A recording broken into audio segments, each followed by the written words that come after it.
paper mill, an equestrian center, tourism along the Roanoke River. There's a philosophy at work in this rural farming town. Plant as many seeds as you can, and perhaps something will grow. Fruit of life be taken, and the seed of life be sown. The tree of life chopped down as another tree is grown. It's all about jobs. Keeping them and creating more. There's not a lot of business growth organically in most places, so we're looking at what do we have to sell in Martin County. Specifically, land, water, and trees.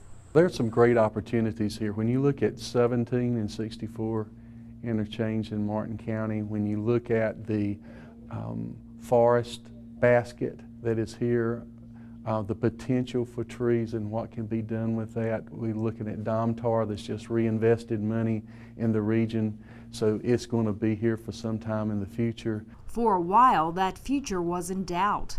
Economic setbacks and changing markets had the area's largest employer, wood fiber company Domtar Plymouth, debating a drastic change, deciding to make the material in diapers and feminine hygiene products instead of copy paper. We're repurposing our assets to produce fluff pulp. We'll be producing 100% fluff pulp by the end of the year is what we'll be producing. If you hadn't taken that step to evolve, what would have happened with this plant? Yeah, again, with the decline of the fine paper market, there's less people using that product. There's a very good chance it would have been shut down.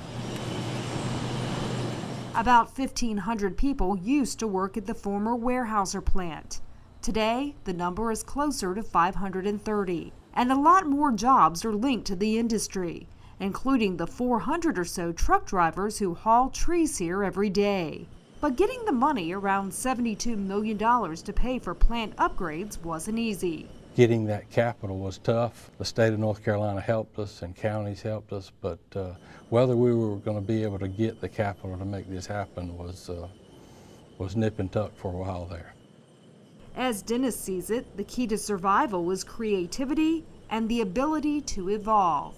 We weren't going to be successful just sitting pat. That line of thinking helped launch this business incubator in Williamston more than a decade ago.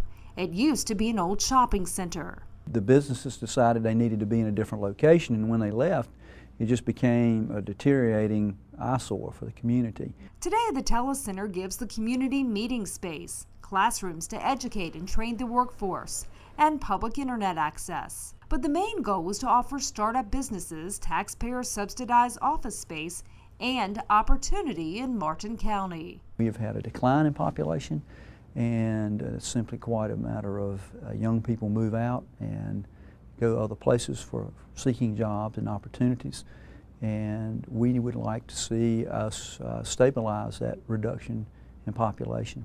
Property management isn't what Lawrence Lilly has in mind when it comes to economic development.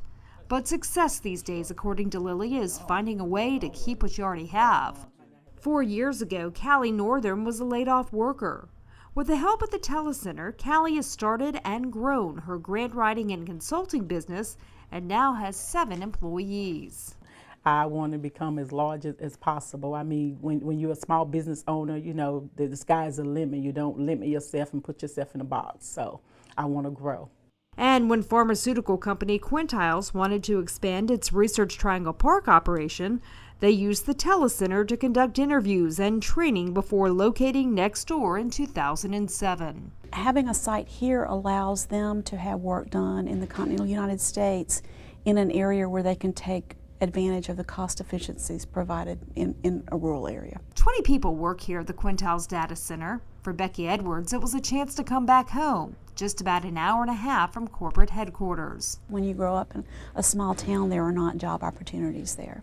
And so that's one of the wonderful things that this facility has done, is to bring some high-tech job opportunities back to Martin County. There are 11 full-time employees here. Tapping into a growing horse industry created the county's largest tourist attraction more than 10 years ago.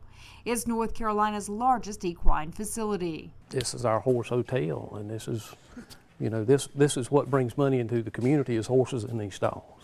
Built with economic development in mind, with 456 permanent stalls and 2,400 seats, the Bob Martin Eastern Ag Center brings about $3 million to the county each year. It's impressive to me that people come from as far away as they do. Regular exhibitors from Canada, from Nova Scotia, all the way down to Florida, and as far west as Texas, on a pretty regular basis to little old Martin County impresses me. Just north of the boardwalk here is a large wildlife refuge. Community leaders are also trying to harness tourism on the Roanoke River, recognizing each piece of what they're trying to accomplish is part of a bigger economic picture. You can't move forward on one front and expect much success unless you bring all those things together and move them together equally. Brent cautions you have to add patience to any plan. I'm just another seat. And while it's been hard during the economic downturn, community leaders claim there's one more ingredient Martin County can market.